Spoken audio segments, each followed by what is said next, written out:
Bom, boa noite a todos. Eu escolhi o exercício 30 do Halliday, volume 2, edição 4. Eu vou dar uma lida no enunciado antes de resolvê-lo.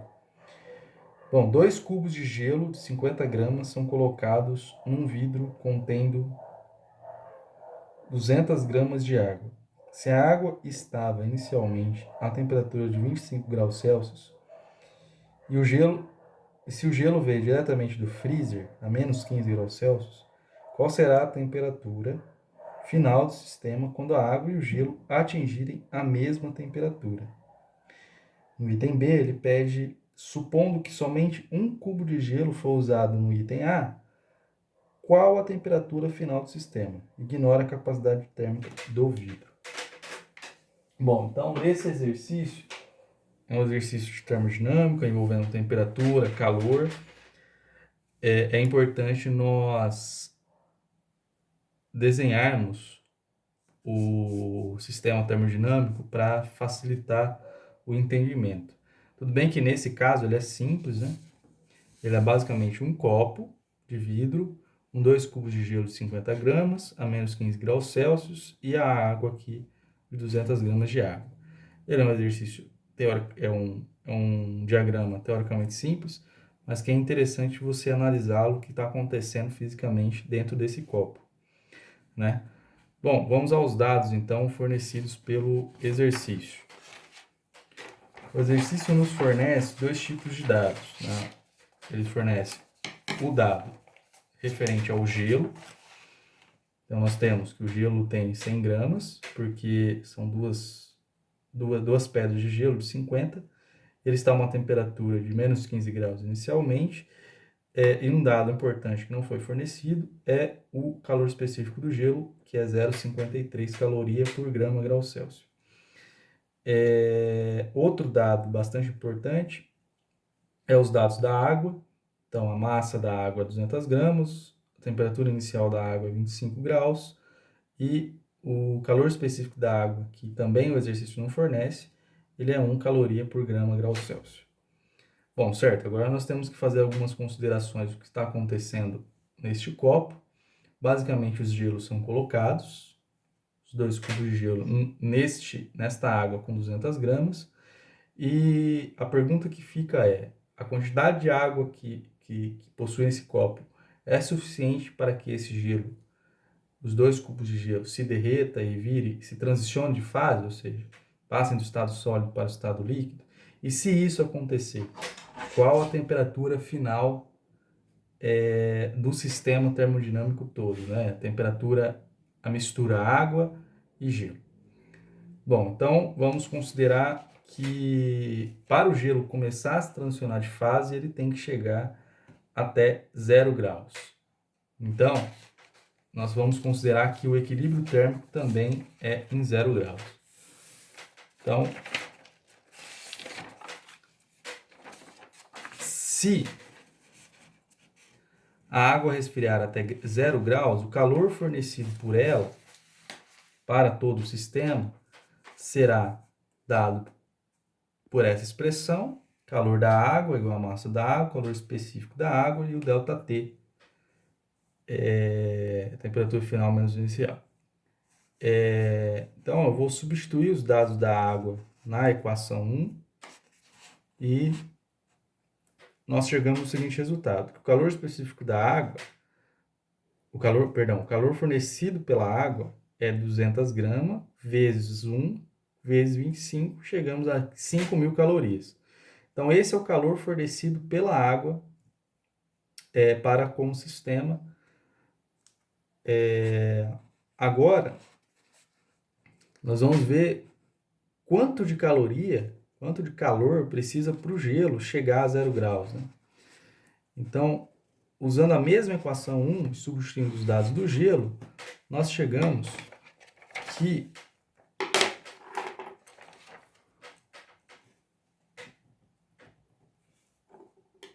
o gelo precisa de 100, que é a massa dele, vezes o calor específico, que é 0,53, vezes sua temperatura inicial, que é 15. Isso me dá esse valor de 795 calorias. Esse valor é o valor que o gelo precisa para chegar a 0 graus.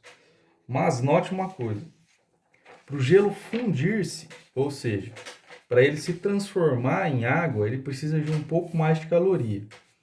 Então eu vou usar uma outra equação agora para definir quanto que o gelo precisa para fundir. Então nós temos, nesta equação, o calor latente é igual à massa do gelo vezes o coeficiente latente de fusão, que neste caso é 79,5 calorias por grama.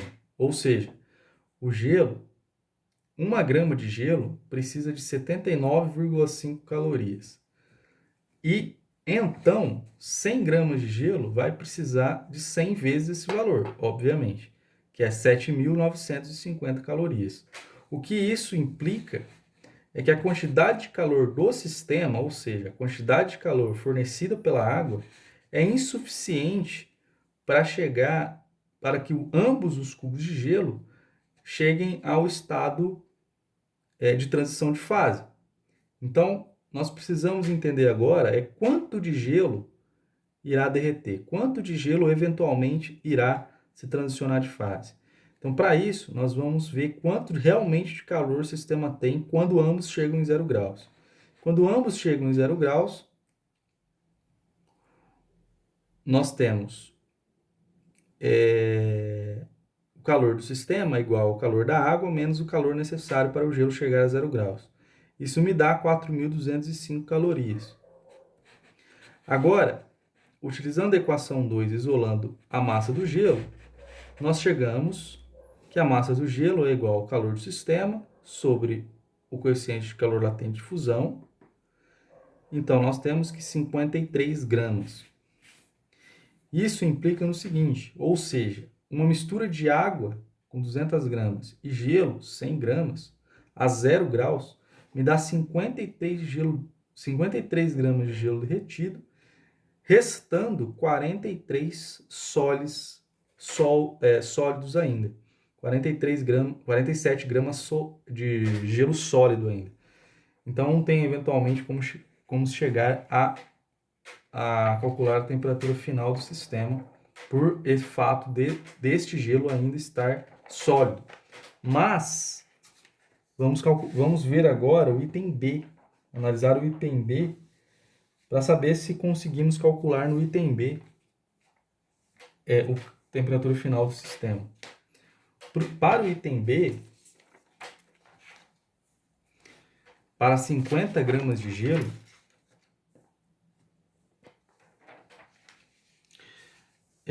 eu vou utilizar novamente a equação 1 e substituir os valores do gelo. Então, ou seja, o calor do gelo é igual à massa do gelo, o calor específico do gelo, ΔT. Então, o gelo, para 50 gramas de gelo chegar a 0 graus, precisa de 397,5 calorias. Agora, para a transformação de fase, a equação 2, o calor latente do gelo é igual à massa do gelo, coeficiente latente de fusão. Isso me dá 3.975 calorias. Então, para 50 gramas de gelo, o calor fornecido pelo sistema, ou seja, o calor fornecido pela água, é suficiente para a transição de fase do gelo, pois o Q do gelo mais o que latente, né, o calor do gelo mais o calor latente, é menor do que a quantidade de calor da água. Se você somar 3.975 com 3.397,5, o resultante dá 4.372,5, que é eventualmente melhor do que 5.000. Então, nós temos como calcular agora a temperatura final. Para isso, nós precisamos analisar qual é o calor a quantidade de calor cedida até a sua temperatura final e até chegar à temperatura final e a quantidade de calor absorvida pelo gelo para chegar até a temperatura final. Então, analisando primeiro o calor cedido pela água, nós temos o calor cedido vai ser igual à massa da água vezes o calor específico da água vezes o ΔT. Só que nós temos que o calor cedido é 200 gramas vezes 1, que é o calor específico da água, vezes a temperatura final, que nós não sabemos qual é ainda, menos 25, que é a temperatura inicial. Logo, o calor cedido é de 200 TF menos 5.000 calorias. Já para o gelo, depois da transição de fase, então esse aqui é o calor cedido pelo sistema. Agora nós precisamos saber qual que é o calor absorvido, né? E para isso, nós vamos chegar antes disso, nós vamos calcular qual é o calor do gelo depois da transição de fase. Então nós vamos que o QG' é igual à massa do gelo linha vezes o calor específico do gelo linha vezes um ΔT. Lembrando que, como este gelo linha já é depois da transição de fase, o seu calor específico muda para 1, o seu ΔT é de 0 até a temperatura final, que nós não sabemos, só que a massa do gelo continua sendo 50. Então, substituindo esses valores, nós temos que o Q gelo linha é igual a 50 TF. Então, o calor absorvido pelo sistema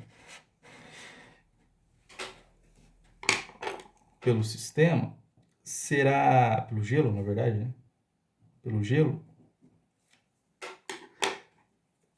será todos os três resultados que nós adquirimos.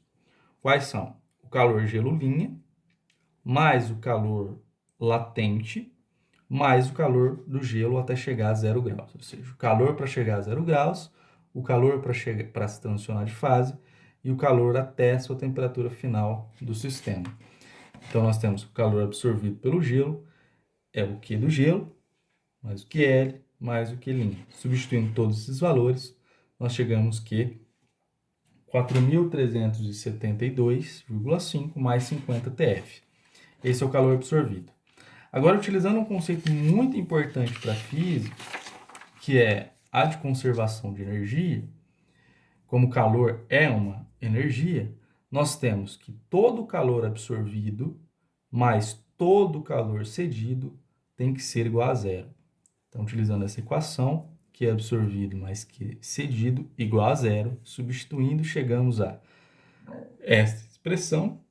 E agora, somando 4.372,5 com menos 500, isso me resulta em 50 TF mais 200 TF, isso me resulta em 250 TF igual a 672,5.